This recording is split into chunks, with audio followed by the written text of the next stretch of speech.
এইটাকে সে ধামাচাপা দিতে যায় নাই বা ধমক দেয় নাই, কিংবা সাংবাদিকদের দেখে বলে নাই যে এটাকে এই করা যাবে না, যেটা আওয়ামী লীগ আমল হতো।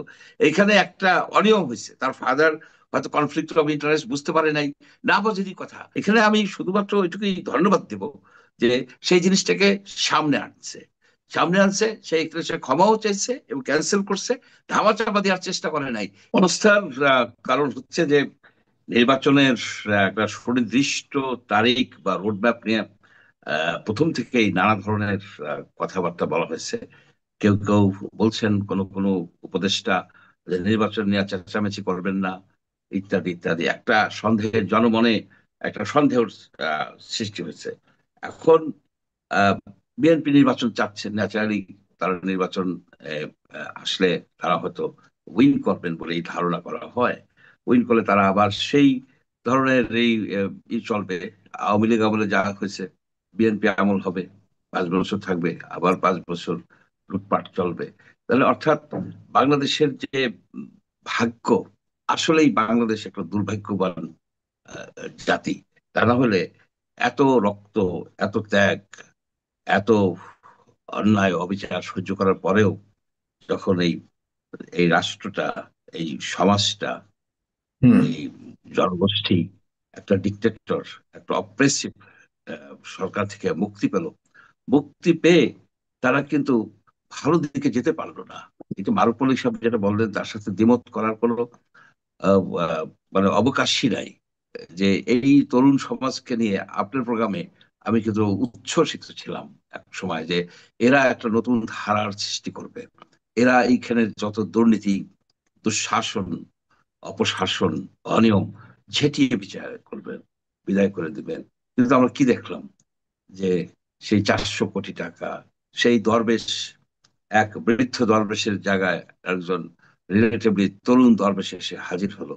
এবং উনিও কিন্তু যথেষ্ট করিত করবা, কারণ ওই বৃদ্ধ দরবেশ যাকে আপনারা জেলে পুরে রাখছেন, তার কিন্তু এই পর্যায়ে আসতে বহু বছর ধরে চেষ্টা করতে হয়েছে, বহু বছর। আর উনি সহজেই 400-500 কোটি টাকা মেরে দিলেন।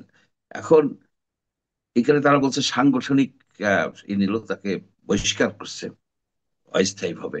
কিন্তু কথা হচ্ছে কি, শেখ হাসিনাও তো তার 400 কোটির পিয়নকে আইডি রেখে বিদায় করে দিয়েছিল।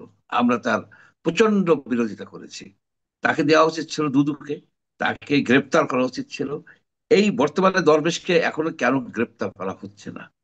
কেন এই যে এপিএস এটা বলছে এখন দুদক এখানে টেক আপ করছে কেসটা, একটা কেস কিংবা দুইটা কেস টেক আপ করছে, কিন্তু এত দেরি কেন? এত দেরি কেন? দেরি হওয়া উচিত না। এই তরুণ সমাজ যদি আপনার আহ, হয়ে যায়, মানে বিভ্রান্ত হয়ে যায়, টাকা পয়সার দিকে চলে যায়, তাহলে আমি আর বাংলাদেশে কোনো ভবিষ্যৎ আমি দেখি না। যেমন বিএনপি বলে যে সংস্কার তারা করবে বা এটা সেটা, তারা বর্তমানে সংস্কার করছে না তাদের পার্টির ভিতরে। পার্টির ভিতরে যে পার্টি চিফের হাতে এত ক্ষমতা কেন? আমরা যেটা চাচ্ছিলাম, তারা বলছে যে আমরা ক্ষমতা বিকেন্দ্রীকরণ চাই। এই তার যে 31 দফার মধ্যেও সে লেখা আছে এসব কথা। কিন্তু বর্তমানে আমরা দেখি একে ঢোকানো হচ্ছে, একে বের করে দেওয়া হচ্ছে এক ব্যক্তির কথায়, এক ব্যক্তির ফোনে। অর্থাৎ পার্টির যে ভারপ্রাপ্ত চিফ কিংবা পার্টির যে চিফ, যেটা শেখ হাসিনাও করছে, তার কথাই সবকিছু হয়েছে। তো এখানে তো বিএনপি তো তাই। সেখানে পার্টির ভিতরে যদি গণতন্ত্রের প্রচলন হয়, এখানে যদি কাউকে আহ্বায়ক করতে হয় কিংবা কাউকে একটা পোস্ট দিতে হয়, সেটা তো কাউন্সিলের মাধ্যমে আসবে, তাদের পার্টির লোকজনের ভোটে হবে। সেটা কিন্তু আমরা দেখি না। সুতরাং আমরা দেখতেছি কি, যে ওই আর একটা আওয়ামী লীগেরই আর একটা ভার্সন, এর এর বাইরে কিছু না। সুতরাং আওয়ামী লীগের আর একটা ভার্সন যদি আবার ক্ষমতায় আসে, তাহলে তো একই জিনিস হবে। আমরা তো সারা বাংলাদেশে এই যে যে লুটপাট বলেন, এই যে নদীগুলি দখল হয়ে যাচ্ছে, বালু উঠে জায়গায় জায়গায় ভেঙে ফেলতেছে, নদী ভেঙে যাচ্ছে, ভাঙন, অকালে ভাঙন শুরু হয়ে গেছে কেন? আপনি যে দেখেন যে হাট বাজার সব জায়গায় কি রকম নানাবিধ অনিয়ম হচ্ছে, দুর্নীতি হচ্ছে, কেন হচ্ছে? তার কারণ হচ্ছে কি, যে আমরা জাতি হিসেবে ফেল করে গেছি। এত ত্যাগের পরে এই 9 মাসের মাথায় এসে আমরা দেখতেছি যে এপিএস কাহিনী, এপিএস কাহিনী। এখন দেখেন যে এই যে আসিফ মাহমুদ, সজীব ভুঁইয়া, তার তার এপিএস দুর্নীতি করছে, তাকে যদি দুদুকে দিছে। আরেকটা জিনিস, তার ফাদার একটা মানে ওই লাইসেন্স করছে। এখানে একটু আমি আশার আলো দেখি, আশার ওটা আলো সে দেখি ক্ষমা এই চেয়েছে, কারণে। পরে পরে এটা বাতিল আচ্ছা, করে ক্ষমা দিয়েছে। চাইছে এবং এইটাকে সে ধামাচাপা দিতে যায় নাই বা ধমক দেয় নাই, কিংবা সাংবাদিকদের ডেকে বলে নাই যে এটাকে এই করা যাবে না, যেটা আওয়ামী লীগ আমল হতো। এখানে একটা অনিয়ম হয়েছে, তার ফাদার হয়তো কনফ্লিক্ট অফ ইন্টারেস্ট বুঝতে পারে নাই, না বোঝেনি কথা। গ্রামে গঞ্জে তো আইন শৃঙ্খলা কিছু নাই। আপনি যে টেন্ডার, টেন্ডার তো টেন্ডার হয় না, টেন্ডার হয় না, এটা হয় কি, দিয়ে দেয় কাজ, এমপিরা এনে দেয়, করে দেয়। এখন মানুষজন কিন্তু ভুলে গেছে যেটা নিয়ম, যেটা আইন, যেটা সেগুলি সম্বন্ধে কিন্তু মানুষের ধারণা কিন্তু শেখ হাসিনা চেঞ্জ করে ছুঁয়ে চলে গেছে গত 10-15 বছরে। যে কোনটা যে রাইট আর কোনটা যে রং বোঝার ক্ষমতা আমাদের কালেকটিভলি আমরা কমে গেছে। এখানে আমি শুধুমাত্র ওইটুকুই ধন্যবাদ দেব যে সেই জিনিসটাকে সামনে আনছে, সামনে আনছে, সে ক্ষমাও চাইছে এবং ক্যান্সেল করছে, ধামাচাপা দেওয়ার চেষ্টা করে নাই। এটি কিন্তু অত্যন্ত গুরুত্বপূর্ণ। আমি মনে করি কি, যত সকল উপদেষ্টা আছেন তার মন্ত্রণালয়ে যদি দুর্নীতি হয়, ধামাচাপা দিবেন না। দুর্নীতি হতে পারে, দুর্নীতি হচ্ছে, দুর্নীতি হতে পারে, আপনারা সেটাকে সারফেসে আনেন। আমরা পরিশোধিত পরিশোধিত হই। আমরা হুম। আমাদের যত দোষ ত্রুটি আছে আমরা এবং লুকাতে কালেকটিভলি আমরা দায়ী। লুকাতে গিয়ে আরো দুর্নীতিতে লুকাবেন জড়িয়ে না, যাই। হুম। আপনারা লুকাবেন না, লুকাইলে কিন্তু জিনিসটা ক্যান্সারের মতো ছড়াই যাবে। আপনারা যা কিছু হচ্ছে, যেটা সজীব ওয়াহেদী আপনি উদাহরণটা দেন, তার ফাদার বলে সে কিন্তু ধামাচাপা দিতে চায় নাই। এই জন্য এই তরুণ, এই একজন রাজনৈতিক ব্যক্তিত্ব, সে সরকারে আছে। আমি মনে করি তার সরকারে না থেকে সে যদি বাইরে থাকতো আরো বেশি। এই যে 2-3 জন যারা আছে ছাত্র, যারা এই যে নতুন দলটা করছেন, তাদেরকে বলি দলের কর্মকাণ্ড আপনি স্থগিত রাখেন। আপনারা প্রথমে আপনার দলকে পরিশোধিত করেন, যারা দুর্নীতির সাথে জড়াই গেছে তাদের ঝেঁটিয়ে বাইর করেন, এবং সারা বাংলাদেশের রাজনীতি দলগুলিকে যাতে তারা দুর্নীতির সাথে না জড়ায় যায়। রাজনীতি যেন কোনো ভাবেই একটা মানে টাকা ইনকামের কোন সোর্স না হয়, রাজনীতি যেন আপনার একটা ইনকামের সোর্স না হয়ে দাঁড়ায়, সেই ব্যবস্থা করুন। রাজনীতি যারা করবেন তারা দেশের সেবা করার জন্য আসবেন, তাদের স্যাক্রিফাইস করতে হবে। এই আদর্শটা যদি তারা ছড়িয়ে দিত তাদের প্রতি, হোল নেশন কিন্তু একসময় তাদের নেতৃত্বেই কিন্তু শেখ হাসিনাকে সরানো গেছে। সেই নেতৃত্ব তারা আবারও দেয়, আবারও তারা ঘুমের থেকে উঠুক। তারা এই এই যে লাখ টাকা, 10 লাখ টাকার অফিসে বসে এই কথা বলার দরকার নাই তাদের। তারা যদি বেঞ্চে বসে কথা বলে, তারা যদি ছোট্ট, তারা যদি আপনার ভ্যান গাড়িতে করে যায়, তাতেও আমরা তাদেরকে শ্রদ্ধা করব। কিন্তু যদি তারা কোটি টাকার গাড়ি নিয়ে ঘুরে, এবং এক আমাকে গাড়ি দিচ্ছে, আমি একটা গাড়ি নিয়েছি, জামাতের নেতা আমাকে গাড়ি দিয়েছে, তাহলে তুমি নিছো কেমনে? তুমি নিছো কেমনে গাড়ি? তোমার গাড়ির দরকারটা কি? গাড়ির দরকারটা কি? যত সব নেতা, বড় বড় নেতা হয়েছে, তারা সাইকেলে চড়ে ঘুরছেন। তারা কিন্তু বাংলাদেশের অনেক নেতা সাইকেলে চড়ে ঘুরছে, মাও সত্যম বাসে করে ঘুরছে। সেই আদর্শটাকে তারা কিন্তু ফলো করতে পারে, তারা কিন্তু সেটাকে ফলো করতেছে না।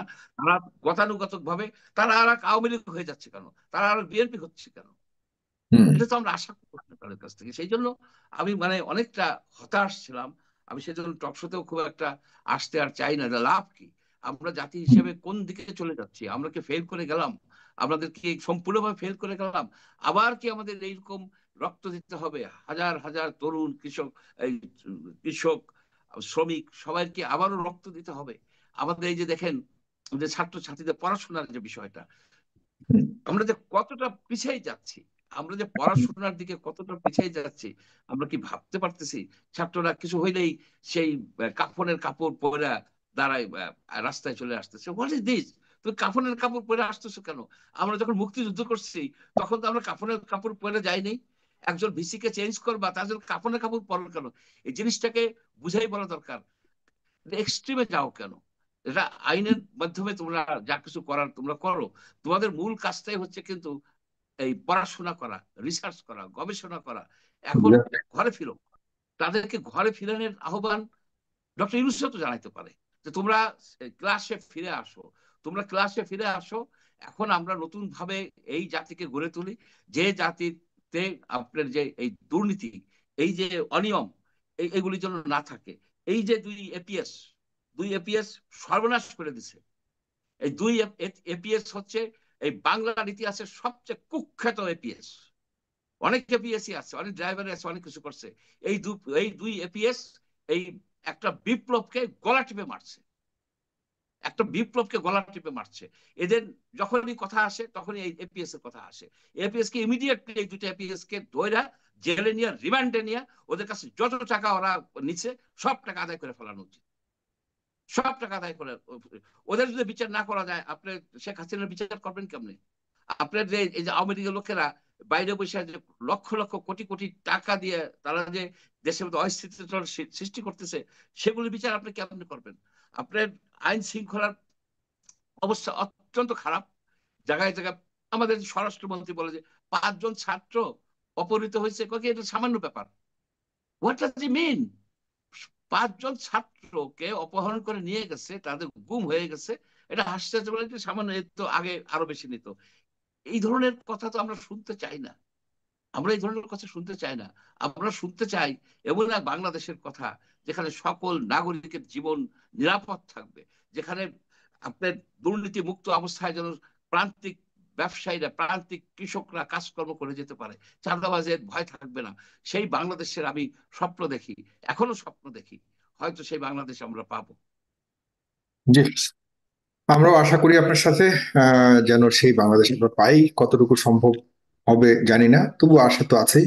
সে আশা ব্যক্ত রেখে আজকে আমাদের এই অনুষ্ঠানটা শেষ করছি। প্রিয় দর্শক, কাল রাত 9টা বাজে দেখা হবে।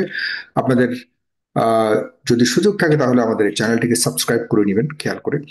আর কাল দেখা হবে অন্য কোনো বিষয় নিয়ে, অন্য